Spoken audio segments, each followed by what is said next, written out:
we've been following along on some comments on social media regarding the redevelopment plan for the old Ventnor Professional Campus and the Ventnor School process.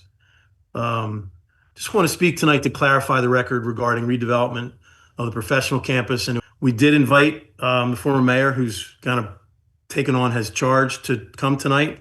He wasn't able to get here tonight. We hope we could have an open dialogue and clear up these issues that he's asking questions. Okay, we'll come to our meeting and ask him, because we're not on that page all the time. We get told by people that stuff's on there. It's not our page. So we would ask you to come to us with questions just to go through the process. And this is what the city did to get this process done, the redevelopment of that site done. The site plan is the law of the land. So that's what sets what the requirements are. While much has been made of the broad feasibility language in the redevelopment report, we must distinguish between a planning vision and a binding site plan approval.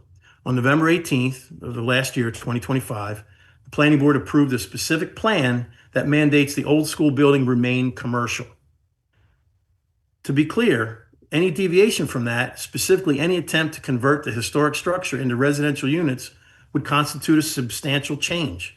By law, that would trigger a new application, a new public hearing, new public notices to everyone within 200 feet.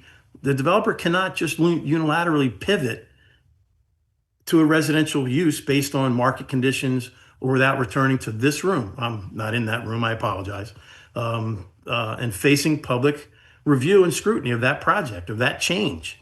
It was specifically talked about at the planning board. Tim, you were there. Mayor Kreischer was there.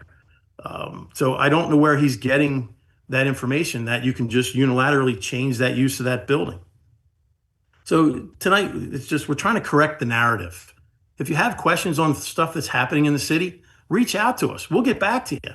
Trust me, when people didn't like the ice on the streets, they called Tim, they called me. I'm pretty sure they called Maria. Call us. We'll respond to you. We're very accessible. The planning board took a lot of time getting this done. We did a redevelopment plan first. Then the developer came in with a plan based on that redevelopment plan that met all of the criteria. They needed no variances to produce the product that they were designed through that site plan process. And to be clear, the underlying zoning that we didn't create, that was created many years ago, allowed a higher density on that property. When they came to us initially, they wanted to develop the entire site with an eye to keeping the front building, and that's where we focused. When we came into that redevelopment plan, that's why we created the plan to help save that front building. And that's what we believe we've done with this site plan approval.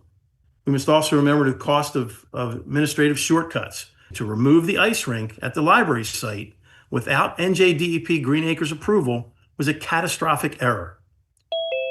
By failing to follow the state mandated diversion process, this violation has severely hampered our ability to secure Green Acres funding for new parks and recreation, as we are still working to rectify this loss that the recreational space in that recreational space in the eyes of the state.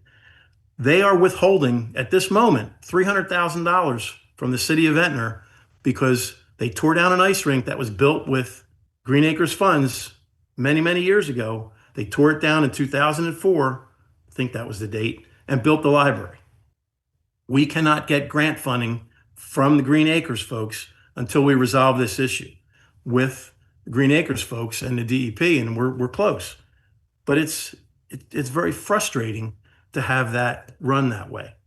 We cannot afford to repeat the lack of transparency or the act now, ask for permission later style of government. It's not how we've been operating for 10 years. That lost us our ice rink and our grant eligibility. We have a solid commercial only approval for a former school building. We expect the city to hold developers to the letter of the law and that site plan. And we expect our former leaders to speak truthfully about the processes they once oversaw.